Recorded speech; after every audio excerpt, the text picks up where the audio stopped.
या गोपाळच्या घरातील माणसं डोक्यावर पडलेलीत हे जर का त्याने आधी सांगितलं असतं तर इथं आलोच नसतो.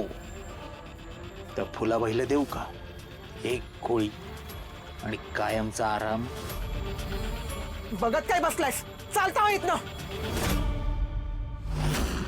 आज मी तुझ्यासाठी मेले आणि तू माझ्यासाठी मेलास.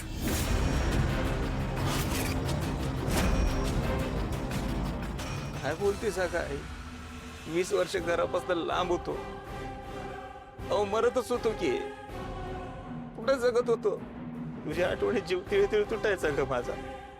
तुझी जेव्हा आठवणी यायची ना तेव्हा एखाद्या दगडावर डोकं ठेवून शांतपणे बसायचो मी.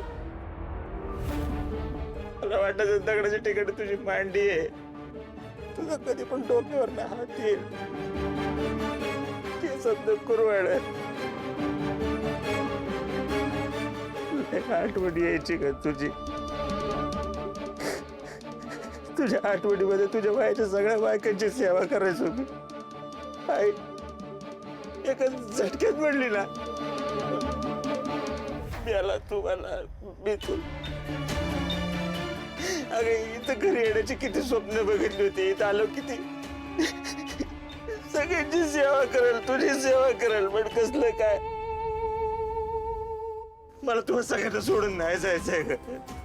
या घराला सोडून नाही जायचं. सगळ्यांची सेवा करायची आहे मला.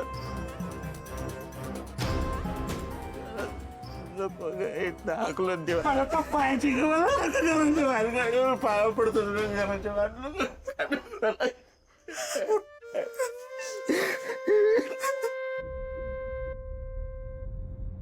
एवढं आमच्यावर प्रेम आहे.